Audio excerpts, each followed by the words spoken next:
Hey, good afternoon, YouTube land.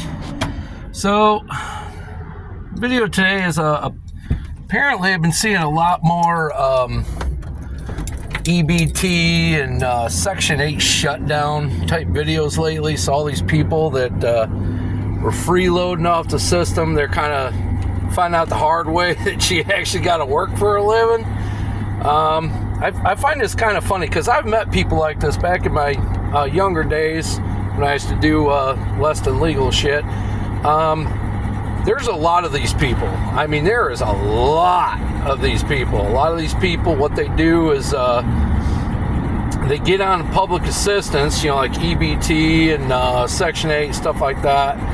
And they, they typically sell the food stamps for whatever they need cash for, whatever they want cash for, usually like drugs and weed, whatever, gas for their car that they didn't report that they own, going out getting their nails done, or hair done, buying outfits, or buying Xboxes or shoes or watches or whatever it may be. And apparently now it's finally starting to crack down a bit on a lot of these freeloaders that have been just living on the system and refusing to get work, even though that basically these programs pretty much hold your hand and put you in a job. All you gotta do is show up, and these people won't even show up, and they won't do it because they don't want the money to interfere with their benefits. It's like they feel like their benefits are better than being independent with a paycheck. I was brought up different, so maybe it's because I was brought up to work for everything I owned that I never liked public assistance. I never even liked the idea because it's like, well, you kind of fucked up if you can't support yourself. You fucked up. You're not doing enough, or you made a bad mistake, bad decision. Now, and last year I didn't make shit for money. Me and my daughter and my sons, we were kind of hurting, so we had to have some kind of food assistance, EBT stuff, and a little bit of rent assistance because we weren't making ends meet. The job I work, we went from doing stonemasonry and landscaping to just doing like rinky-dink solar field stuff, like basically just going up and feeding water and critters and doing a little bit of trimming here and there. You could check out my video archives. I got videos of doing like solar field mowing and stuff like that. But unfortunately, it doesn't pay good money. It doesn't pay good money. The only people that make good money on the solar field industry is the people that install it and the people that own the business that maintain it, like AKA my employer. He makes good money, but I don't, and unfortunately he doesn't have a lot of work for me. This year apparently it's going to change. We're going to be going back doing some landscaping and stuff, which that's cool. I could use that because I tell you, that year of not making the whole last year 2025, I didn't make shit. I was bringing home like right around $200 a month, and unfortunately, or $200 a week, sorry, a fucking month I'd be dead. And unfortunately, the hours that I had to work were like all over the place. There was no real set hours, and I was putting out my feelers trying to find some extra work, and there just wasn't much going on. I didn't really have a choice at times. So luckily my daughter and my oldest son decided, well, hey, you know what, we're gonna go and get work, and so our family works like a team, so they pitched in and kind of picked up where I couldn't hold the whole weight on my shoulders. I mean, who can these days, right? I mean, it takes more than just one paycheck to operate, and I've taken care of these kids for almost 30 years, with the weight of the world on my shoulders, and I still feel weird about it. I don't even like saying that, my daughter's kicked in and helped with the bills, and my son's helped with the bills. But nonetheless, long story short, we had to get some help, and that's what the programs are actually for. And I proved that I was working. It just wasn't working out for that year. Hopefully, this year will be better. I already talked to my employers. Yeah, we got more things doing. So I already called. I haven't even worked yet because it's not quite actually spring yet. We don't start until April. I've already called and canceled the food stamps. We were only making $190 a month. We weren't really getting much in food. And I called my caseworker because I was like, look, my both of my kids work. My youngest son is too young to work right now, but between my youngest son and I, we don't really eat much. And my older kids, they eat at work. They don't even eat when they come home. They, if anything, make coffee, that's it. So I canceled it. I'm still qualified for it, but I just canceled it. I was like, nah, we don't need it. I talked to my caseworker. I said, we don't need it. Just go ahead and take it. We don't even end up spending the whole $190 in the month anyway. Because I buy a bunch of, like rice and things like that carry, that you can make multiple meals out of. But I've been watching these videos, all these people freaking out over basically, hey, get off your ass, get work, or you're done, and these people are crying about being evicted. They don't know where them and their 7-8 kids are going to live. It's like, bro, you didn't think about this? What, you thought that was a free ride forever? Like, what did your parents teach you? Did your parents teach you anything? And that's the thing I feel that we ought to really look at, is the fact that these people weren't raised any better than their folks were. So they don't know any other way other than get on that system and milk that dog fucking dry, bro. And that's why all of a sudden now we're like starting to see the pinch. I think the government too is starting to see the pinch. They're like, wait, but we're paying how much out? How am I supposed to be in our fucking pockets, not theirs? I mean, don't get it twisted. Government's still fucking robbing us all goddamn blind. But, now they're finally seeing the like, oh, hey, wait a minute. These motherfuckers are living they're living better than we are. Because me and my buddy used to joke. Me and my buddy Outdoor Wally used to joke all the time about how welfare people like live a glamorous lifestyle much better than ours, man. We used to joke about wishing to be on public assistance, You're like, oh, shit, man. I want $1,000 of food a month, I want my rent paid. Fuck. But, long story short, it's finally starting to creep up on people. It's finally starting to creep in on people where it's like, the free ride's starting to end for y'all. It's time to get out there, get a goddamn job, man. Get 2 if you need to. And if you got 8 kids, 7 kids, hey, you fucking shit, bro. I don't know what to tell you people. How the fuck do you have 6, 7 fucking kids? Where do you put all them kids? Now, I remember as a kid, my uncles had big families and shit, and they all stuffed like 3, 4 fucking kids in one bedroom, man. Like, that shit crazy. I always thought that was some crazy fucking work right there. Like, I've slept on bunk beds before, I've had to roommate with my brother before, it is what it is, but it was just me and my brother and my dad, But my dad always, he always raised us, you take care of yourself. And he was like, if you need to be on that assistance, he said, you better be looking to get off it. And he was right. And this is way back in the early 80s when he told us about this shit. He was like, if you ever find yourself on that system, he said, they're going to have you under control. He said, get the fuck off it. You don't want to be there. And I've kind of lived my life that way, throughout the years, because, things have gotten harder and shit's been becoming more and more expensive. It's gotten to the point where it's like, people need a little bit of help. Things are way, way, way too expensive. I mean, when eggs are like $5 a dozen, bro. Gas is almost $4 a gallon again. Shit gets pricey, bro. You pay 20-some bucks for a pair of jeans at Walmart that last you maybe 4 months if you're lucky. By then your pockets and your hems are all fucking tore out and shit. Your vehicles are pieces of shit. I mean, I've ranted about vehicles way too much. It's just crazy how expensive things are. So it's understandable that sometimes you need that little bit of help.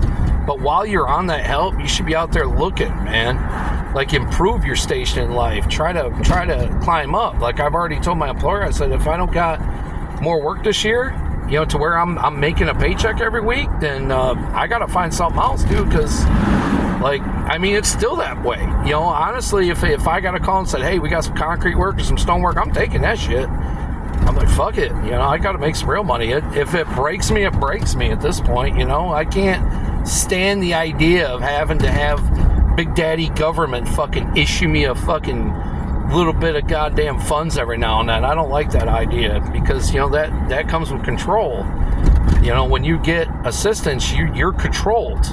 You have to do this paperwork even though it's in the system, and you got to report to them every dollar you make, every asset you have. It's literal slavery. And I've seen videos where people are like, saying, oh, you taxpayers need to shut the fuck up. You're complaining because you're enslaved. And it's like, you got that backwards. Us working class folk, we're not the ones enslaved. You people that are on the system are actually enslaved. You have to follow all their guidelines. You have to fill out that paperwork. You got to show up on time for job search things. You got to do all that stuff. That's slavery. They don't see it that way, though. They see it as, a necessary obstacle to get, what they want. It's, in my personal opinion, the whole thing needs to be burnt to the fucking ground. And if they want to create some kind of assistance program, make it straight out of the gate. You need to work for it. So if you can't afford to feed your kids, you can't afford to house your family, well, you better work for it. You better be working for it. So we're going to cover this, but the day you don't show up for what we want you to do, you're cut off completely and we'll never help you again. Once people start seeing that, then they'll start changing. Things will start changing. People will be working more. Because this caseworker did a video. I watched a video on a welfare caseworker, and she was explaining that the way Section 8 has become, it's created complacency in society where people are like, well, now that I'm on that, I'm never getting off it, because why the fuck would I go to work and pay my bills once they're all paid? Well, it's supposed to be temporary. That's why it's still listed as temporary assistance. It's not your full-time, hey, you made it, your ships came in. It's a temporary assistance designed to get you back on your feet and get you out working. Because the government would rather pay your monthly bills for a year, knowing that sooner or later you're going to be back in the game paying taxes, keeping the money machine rolling. They're making more money off that than they are off paying a couple people's fucking bills. But now they're starting to see that so many people are on it and making all this money, selling the EBT and getting rent free and going on vacation and shit. When was the last time you went on vacation? I've never been on vacation. The only time I went on vacation, other than being a kid, that don't count, but as a working class adult, is when I moved to California to start a life over, and that ended up failing, and I lost all the money I'd saved. I went out with 25 grand and came back with nothing, and blew my car up at the same time. It was fucked. But thankfully, this whole bullshit is starting to come to an end. Unfortunately, a lot of these people, they don't need a handout. They don't need to be completely cut cold turkey. What they need is educated. You need to be educated on how money works, how finances work. I'm sure we have all seen videos and heard about people living beyond their means. Tax time comes, they make 10 grand because they got a bunch of kids, and they go out and get a Hellcat. And within a couple months, once you're once the whatever deal you get from the dealership, you get 3 months off or whatever, once that ends, then their tax money's gone. Then they're hit with the realization, oh shit, I can't actually make the note on this fucking Dodge. What? Oh shit, they're gonna repo my shit. And then of course that whole drama plays out. But this is a common thing, and what it isn't because these people are bad people essentially. They just don't know any better. They're not educated on how you should manage your money and your finances and your resources. So the only thing they know to do is get on the system, because that's how their moms have done it, and that's how their moms' moms have done it, and that's how they've been taught. A lot of these people have been taught that this is how you function. This is how you do. You don't go out and look for a job, because that's for fucking dumb people. You go out and you get on the system. You get pregnant, you get drug addicted, whatever it needs for you to qualify for that program, you do that. It's all about educating. It's all about learning. It's all about, okay, so I make X thousands a year. How can I live my life within those means? I make right around 20K on an average year. You want to see what I'm driving? This is what I'm driving.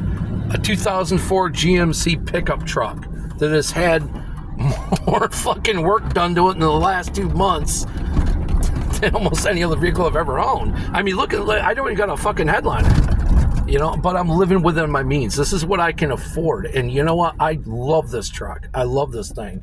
It has been dependable. It's been durable. Anything that's wrong with it, I've been able to fix myself, other than some things that, yeah, I got to take it to the shop and get done, because I can't break down an engine, rebuild it. I can't break down a transmission, rebuild it. I can't do wheel bearings. I mean, they used to be just a unit you pull out and put a new unit in, but a lot of them had to be pressed in or whatever.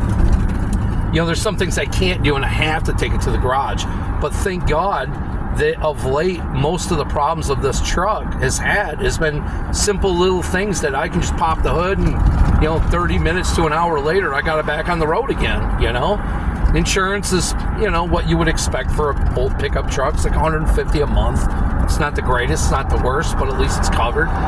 You know, it passed inspection this year. I got a brand new inspection sticker on the window, so it's not bad. But a lot of people get into this mindset that they need this new thing or this flashy thing to make themselves look wealthy, because in some circles, looking wealthy is more important than being wealthy. Looking like you have it is more important than having it. Driving that flashy Hellcat, rocking them gold fucking jewelries, rocking that new iPhone, the Jordans, the clothes, the style, all that shit, the nails, the fashion bags, and all this shit that they spend government money on, basically taxpayer money on, from selling their EBT and stuff like that. They think that's the life. They think that's what it's all about. But it's not. I mean, I think, honestly, if anyone wants to be on that system, I think if they burned it down and rebuilt it from the ground up, said, all right, you have to work to be on this system, I think it should be mandatory that they have to sit physically in a class, in a physical fucking classroom, and learn about finances. I think that would really help out our society, our country, a lot. You know, and it's not about holding their hands or coddling them. It's about educating them and teaching them a better way rather than ripping off the system. And you know what? And on closing, I just got to say this. Who's really to fault here? The person ripping off the system, or the system for being broken in the first place? You know, so you really, I'm trying to back up here and I'm lacking a fucking passenger side mirror, so it's a little awkward. But, you know, who's really to blame? You know, the people ripping off the system, or the system for being broken? The system's been broken since the 90s. I mean, let's face it, let's be real. The system's been broken since the 90s. And if they ain't gonna fix it, then they're allowing it to happen.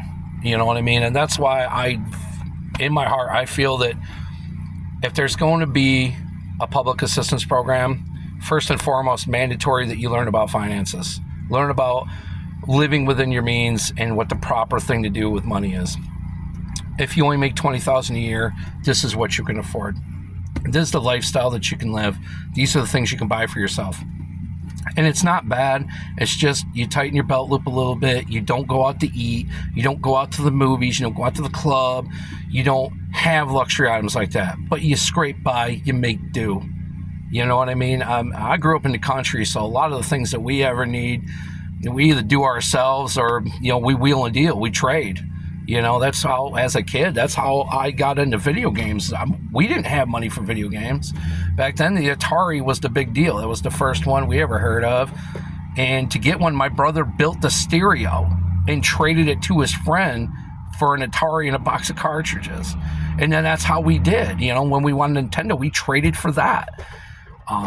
But anyway, I'm at work. I got to get this work done. So I'm going to let you guys go with that one. Thanks for watching, you all. I appreciate you. Drop a comment below. Let me know what you think about this craziness. I appreciate you. See you in the next one. Peace.